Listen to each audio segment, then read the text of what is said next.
অপরদিকে আজই বিয়ের পিঁড়িতে বসতে চলেছেন বিজেপির প্রাক্তন সাংসদ দিলীপ ঘোষ। নিউ টাউনের বাড়িতেই হবে এই বিয়ের অনুষ্ঠান।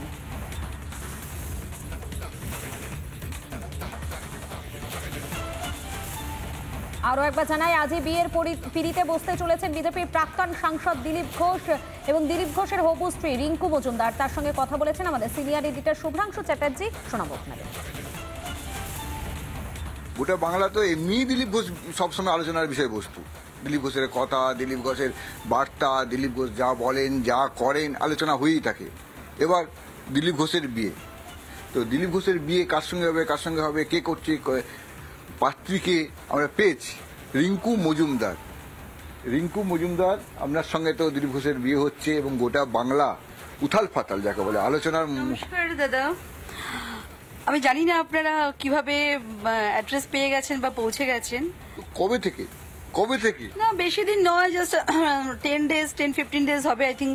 হ্যাঁ, মেবি 3rd এপ্রিল ব্যাপারটা একটা মোটামুটি একটা টেন্টেটিভ পিরিয়ড ঠিক হয় যে এই মান্থে যে মানে বৈশাখের যে প্রথমের ডেটটা ঠিক হবে প্রস্তুতি ছিল না। হ্যাঁ, তো যাই হোক, বৈশাখের প্রথম ডেটটা ঠিক হয়ে গেল। এটা অ্যাকচুয়ালি হওয়ার কথা ছিল জানুয়ারি মাসে। কেউ বলছে লোকটা মোটেই ভালো নয়, কি বলে, কটু বাক্য বলে, এরকম লোককে আপনার পছন্দ হয়ে গেল?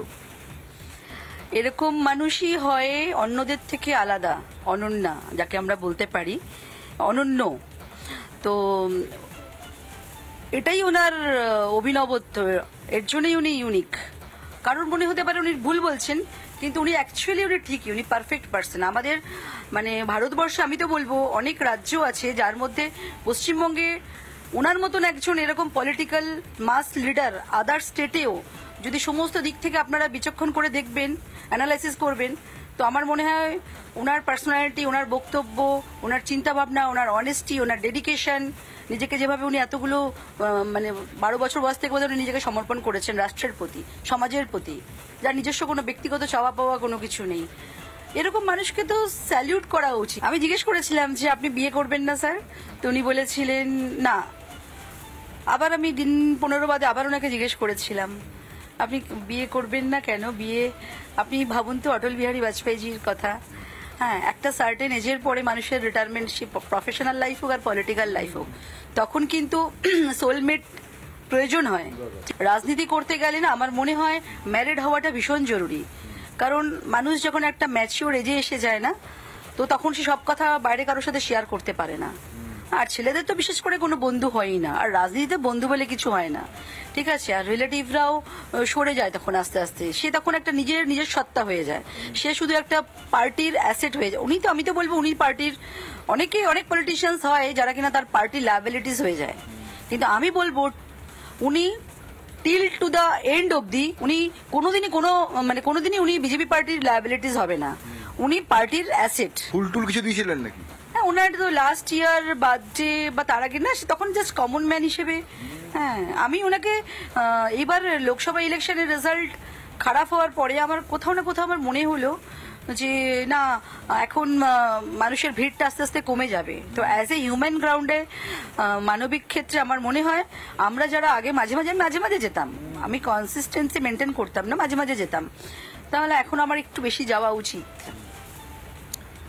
বিপদের সময়, একটা খারাপ সময়ের মধ্যে মানে যারা খুব গুড হিউম্যান বিং হয় না, তারা এগুলোই চিন্তা করেন। তাকে সাপোর্ট করলাম, তাহলে তো ইনডিরেক্টলি আমার পার্টিটাকে সাপোর্ট করাই হলো। হ্যাঁ, আমি একটু ফ্যামিলি লাইফটাকে যেটা আমি পাইনি, আর ওনার সাথে আমার আশা করি পরিপূরক হবে চিন্তা ভাবনা, মানসিকতা। ওনার অনেক কোয়ালিটিস আছে যেগুলো আমাকে ভীষণ টাচ করতেন।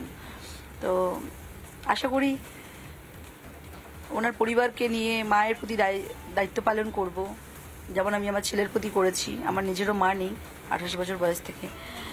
আমি মায়ের প্রতি দায়িত্ব পালন করব। ওনাকে সমস্তভাবে আমি সামনে থেকে না হলেও রাজনীতির পেছন থেকেও আমি ওনাকে পুরোপুরি সাপোর্ট করতে। হয়ে যাবেন না বিয়ের পর? না, কেন হবেন?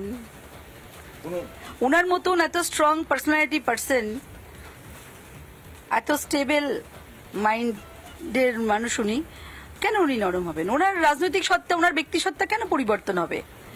আজকের সবথেকে যে আলোচিত খবরগুলোর মধ্যে অন্যতম তার একজন রিঙ্কু মজুমদার, তার সঙ্গে বিয়ে হচ্ছে দিলীপ ঘোষের।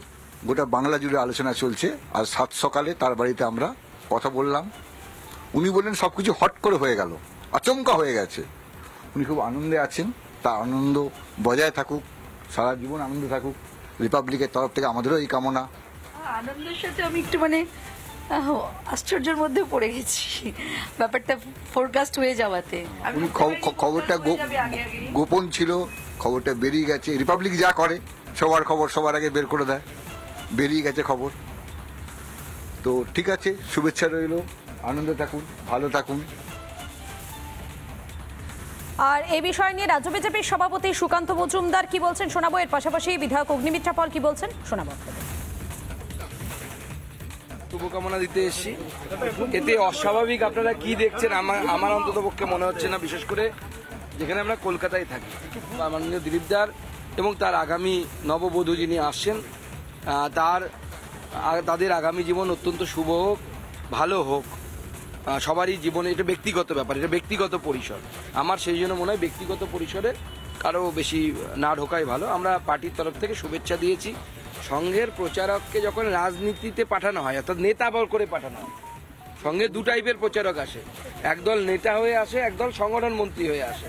সংগঠন মন্ত্রী হয়ে যারা আসেন তারা প্রচারক থাকেন, কিন্তু নেতা হিসেবে যাদেরকে পাঠানো হয়, অর্থাৎ সভাপতি, জেনারেল সেক্রেটারি, এই সমস্ত পদে যারা থাকে, জেনারেল সেক্রেটারি অর্গানাইজেশন তারা না, তারা কিন্তু প্রচারক থাকেন না। প্রচারক থেকে তাদেরকে নিবৃত্তি দেয়া হয়। উদাহরণস্বরূপ অটল বিহারী বাজপেয়ী এবং লাল কৃষ্ণ আডবাণী। সংঘের বহু প্রচারক আছেন যারা প্রচারক থেকেছেন, তারপরে তারা সাংসারিক জীবনে প্রবেশ করেছেন।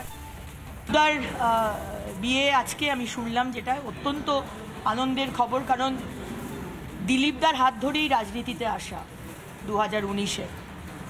আর যে পাত্রী রিঙ্কু, সেও আমাদের বোন, ছোট বোন মহিলা মোর্চার। সুতরাং আমি তাদের আগামী বিবাহিত জীবন অত্যন্ত আনন্দের হোক, সুখের হোক।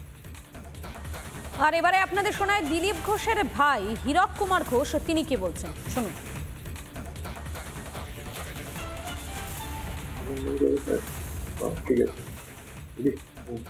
আপনার নাম? হীরক কুমার ঘোষ। দিলীপ ঘোষকে হয়? মেজদা। কালকে দিলীপদা বিয়ে করতে চলেছেন, আপনি কি জানেন? না, দিলীপদা কিছু জানায়নি। জানেননি?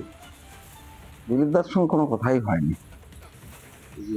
মেজদা বিয়ে করছে, এই বিষয়টাতে আপনাদের কেমন অনুভূতি, কেমন লাগে?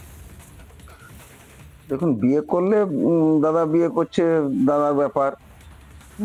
আমাদের আর কি আছে ওদের আপত্তি করার বা এ করার। দাদা যদি সম্পর্ক তো আছে। হ্যাঁ, সম্পর্ক আছে তো, বাড়িতে আছে, আমরাও যাই।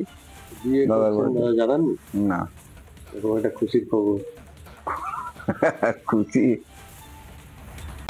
নানা ধরনের কন্টেন্ট দেখার জন্য লাইক করুন, শেয়ার করুন আমাদের ফেসবুক পেজ, সাবস্ক্রাইব করুন আমাদের ইউটিউব চ্যানেল। পাশাপাশি অন্যান্য ব্রেকিং নিউজের জন্য অবশ্যই চোখ রাখুন রিপাবলিক বাংলায়।